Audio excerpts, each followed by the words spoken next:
So here is what we've got today. We have 7 acres of CRP ground that was in CRP for 15 years. It came out last fall, and we were looking at getting it into a different conservation program. That didn't work out. So what we're gonna do is we're actually gonna plant soybeans in a heavy population right through the sod on there before we kill it off. So we're not gonna till it at all. I'm gonna crank up those Header row cleaners. We're gonna eat through the sod and plant it green and see what comes there. And that's the way we're gonna handle this, because I think if we till it, those root balls are gonna be too much for us to deal with right now since it didn't get tilled last fall. This will be our final 7 acres that we put in, and then we can finish with this planter for the year.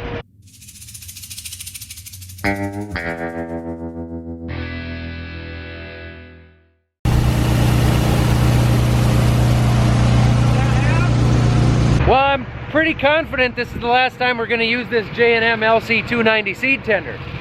So in the next week or so here, keep your eyes open. I'm gonna do a full review of this cart and let you know exactly what I think of this thing. But for now, I'm gonna go plant into some sod. I guess I lied to you guys. We actually have to go meet with an insurance adjuster first before we head out planting. We're gonna go take a look at that 40 acres that was too muddy for us to get in. All right, insurance meeting is over. Onyx and I are gonna go plant this final 7 acres and hopefully be done with the planter for the year. Onyx, do you see that other tractor? Yeah. What do you think it is? Case. A what? Case. That's not the joke. That's not how the joke goes. You're supposed to say, what the heck is that? He won't say it. So we're gonna see what this does.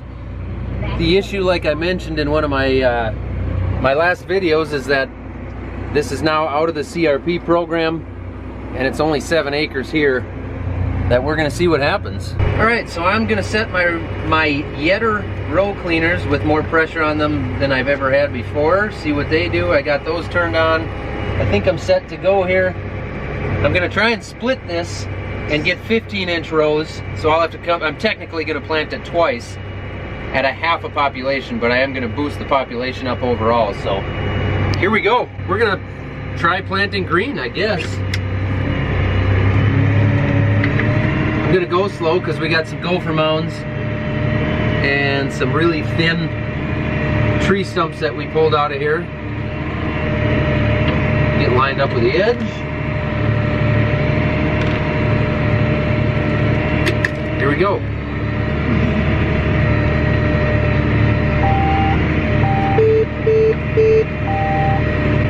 We should be planting. We're supposed to be, according to the monitor. Got to record our GPS line. We're going to jump out and check the job it's doing here in the first 100 feet, just to make sure we're getting things in there and everything looks good. So the row cleaners, they're doing something. Looks like I could use a little more pressure on them. I did bump up the down pressure a lot. Maybe check and see here how deep we're going. I wonder, I better turn up the press wheels too. Yeah, there's one right there. I can see that depth. About 1.25 inches, that'll work. That'll be fine, but I need to get the press wheels to close up better here. We don't have the copperhead or the spiked closing wheels because we never planted anything like this. Onyx found a snake skin here.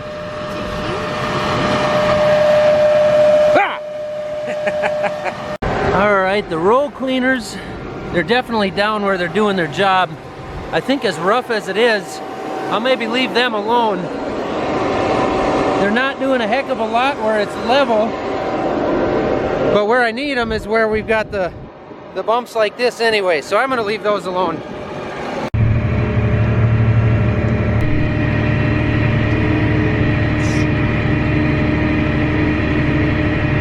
Alright, I think this is kind of cool.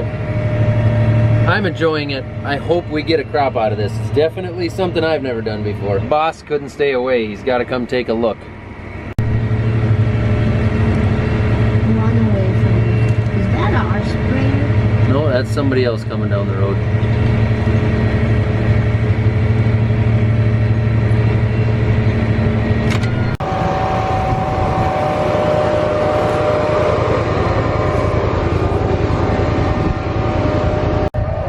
Yeah, they're still not closing that well, and we're finding some beans on top, and I've got the down pressure cranked. I'm gonna lift it up. We're gonna adjust it to go a little bit deeper. We're finding some beans on top yet, and we're having problems getting that seed trench to close. So we're gonna force them in there a little more. All right, this theoretically should drop them about a ½ an inch deeper.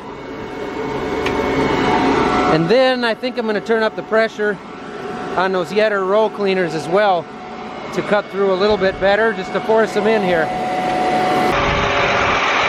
The up pressure and dial up the down pressure a little bit.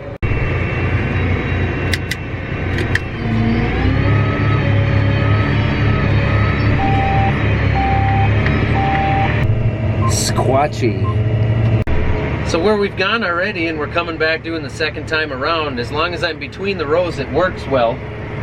But if I hit where we've already been, then those row cleaners do tend to pick up some mud, because I do know there's a lot of moisture underneath this grass. It is really wet underneath here, which is fine for the beans that are being planted.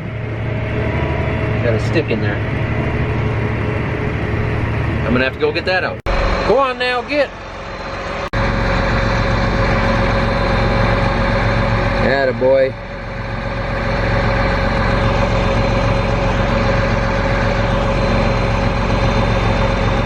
All right, that's it. We planted green, 7 acres.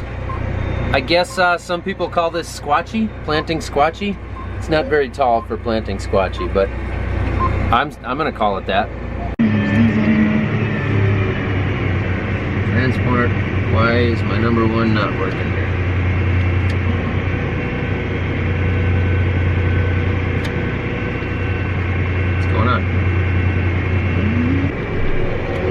Hey, you might have to come get us anyway, because the planter won't let me fold it up. Yeah, that figures, doesn't it? Yeah, it's like it just won't, every other function works fine.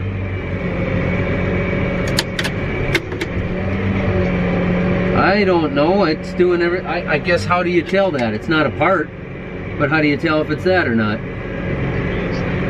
Well, it could be, yeah, there'd be no way to know. It's like there's no communication to fold it. I'll bet you if we let it sit here a while and come back, it'll fold up.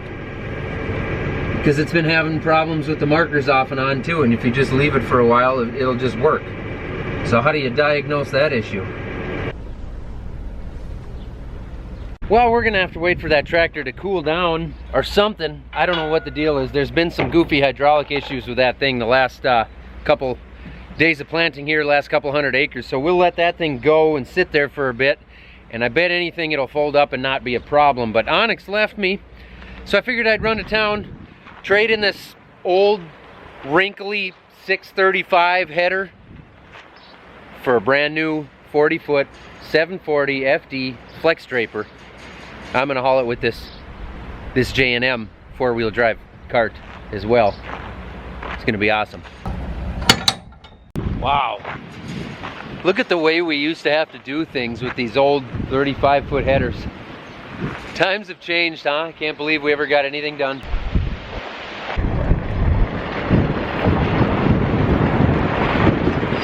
Well, you guys sound great. Oh yeah. You guys sound great. We look great too. Yep. And our voices are a mixture of Fergie and Jesus. Between T-Pain. Fergie and Jesus, I wish I had thought You of can that aim sooner. for that. Yeah. See, if you guys are not listening to the Fieldwork podcast, where Mitchell and I riff on each other like that, you should be doing that. That's funny stuff, okay? Props to Mitchell for that one. That was a good one. I liked it. Your soil types on other farms, or in soil types similar to yours, and then you can tune the population. You can see what yields they're likely to achieve. But that benefits. We've seen accrue all the way up to yield gains on the order of about 17 bushels an acre. I'm pretty confident that's mine right there, but unfortunately I can't take the combine with it.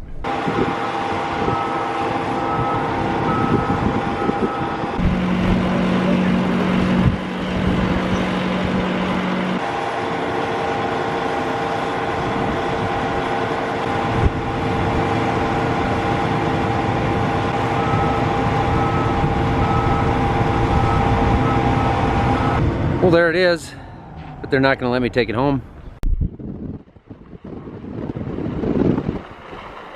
Apparently, the sales department hadn't fully communicated with the service department, and there's still a couple of things to add to that header, so I'm not towing anything home. It's a very sad day. I was very excited, like a kid in a candy store. And now my candy spilt all over the floor, and Mom and Dad won't let me get any more. Since I don't have a brand new shiny header to bring home and show you guys yet, I figured I would drive by this 40 acres that was way too wet for me to till in the video with the RX and the vertical tillage machine. And I was going to address the insurance situation a little bit because I had some questions on that. Since we tried tilling this a few days ago, we've actually had almost an inch of rain cumulative just in the last few days, which means that this stuff is actually even wetter now underneath because we haven't had anything over 70 degrees since then.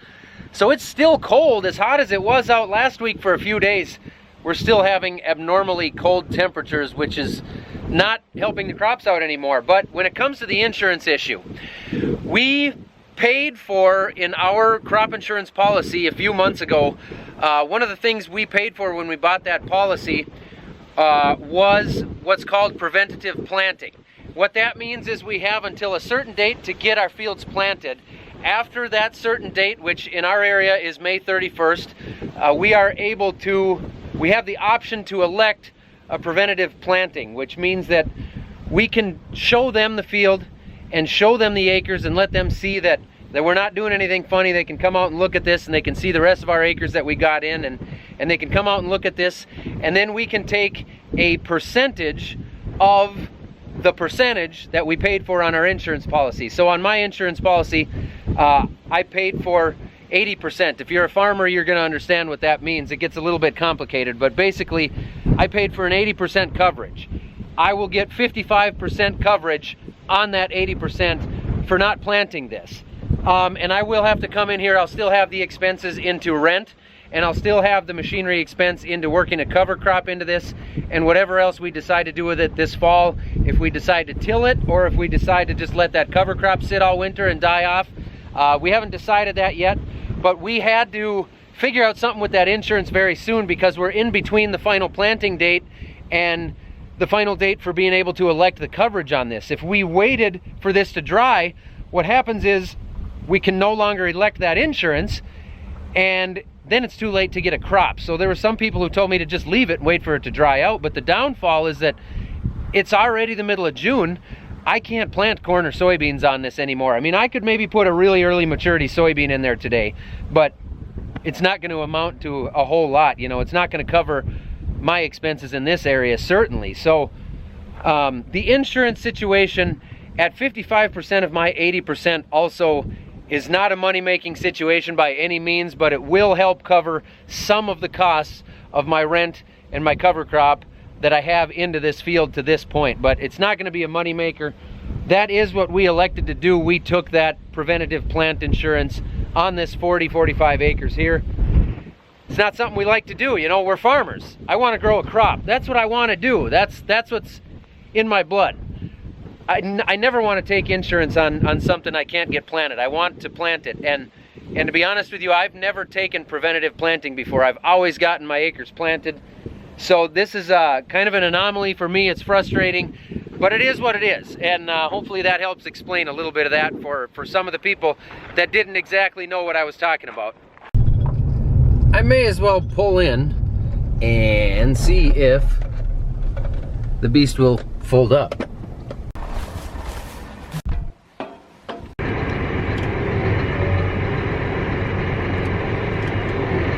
Still nothing. What could this be? Honestly, it's been a little quirky lately. I really thought it would go, but it's not going to. So now we gotta figure something out. Obviously, there's a communication issue. The lines are all plugged in. Number one hydraulic works. It's a communication issue somewhere between computers. Potentially inside one of these damaged harnesses that we sort of jimmy rigged.